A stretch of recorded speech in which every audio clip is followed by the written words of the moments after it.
Welcome to our channel columns collection. آج کی اس video میں ہم ایاز امیر صاحب کا جو کالم آپ کے سامنے پیش کریں گے اس کا عنوان ہے پھر وہی موسم۔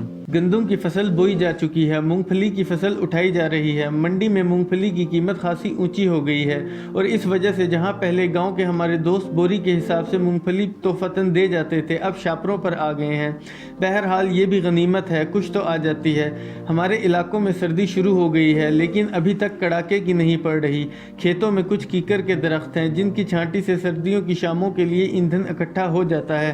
پھلاہی کے درخت بھی ہیں جن کی لکڑی زیادہ بہتر ہوتی ہے۔ انگیٹھی میں آگ ہو، پرانی موسیقی ہو، پھر کچھ اور بھی ہو تو خیال گزرے ہوئے وقتوں کی طرف لوٹ جاتا ہے۔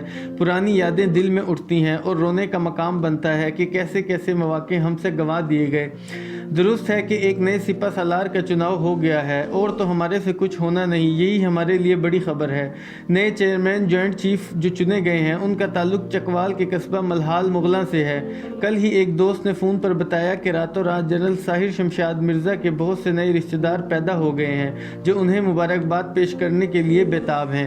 ملہال چکوال کے مشرق میں واقع ہے، موضع لطیفہ چکوال کے شمال کو پڑتا ہے۔ عمران خان وزیر اعظم رہے تو اہل لطیفہ کو یقین تھا کہ وقت آنے پر نیا آرمی چیف انہی میں سے ہوگا۔ یقین اتنا پختہ تھا کہ ذہنوں میں شک کی گنجائش نہیں رہی تھی۔ اب لطیفہ پر تھوڑا سا سناٹا چھایا ہوا ہے اور جیسے عرض کیا نئے رشتہ دار ملہال میں نمودار ہو رہے ہیں۔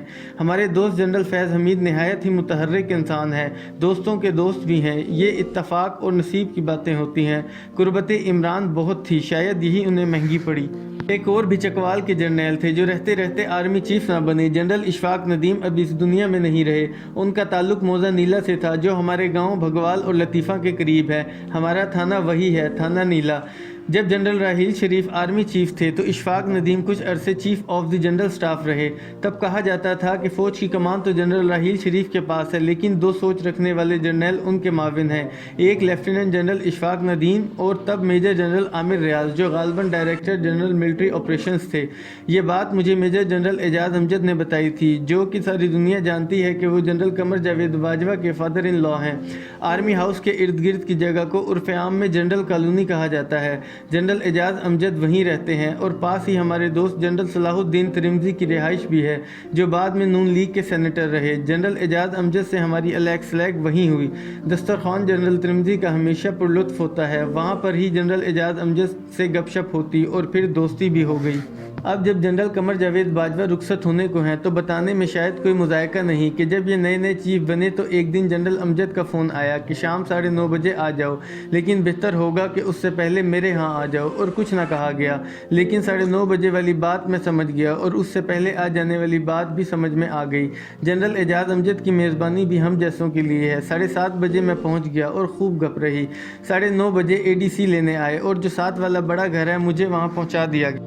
آرمی ہاؤس کا بڑا ڈائننگ ہال ہے اور اس میں ڈائننگ ٹیبل خاصا لمبا ہے۔ اکیلے ہم بیٹھے اور بتانے کی ضرورت نہیں کہ کھانا پرتکلف تھا۔ مختلف موضوعات پر گفتگو رہی۔ تب ڈان لیکس کا مسئلہ چل رہا تھا اور پاناما کیس میں JIT تشکیل دے دی گئی تھی لیکن ابھی بیٹھی نہیں تھی۔ گفتگو کی تفصیل میں جانا مناسب نہ ہوگا لیکن ظاہر ہے سب موضوعات پر میں نے اپنی رائے دی۔ باتوں باتوں میں یہ ذکر ہوا، کہتے ہیں، اور ان کا اشارہ میاں نواز شریف کی طرف تھا کہ آرمی چیف بنا کر مجھ پر بڑا احسان کیا گیا ہے۔ یاد رہے کہ سینیورٹی لسٹ میں جنرل باجوہ کا نام 4تھے نمبر پر تھا اور اسی تناظر میں یہ ذکر ہو رہا تھا۔ پھر ایسی بات وہاں ہوئی جس سے میں چونک گیا، اور کرتے بھی کیا، میرٹ پر جاتے تو لیفٹیننٹ جنرل اشفاق ندیم کو آرمی چیف بناتے۔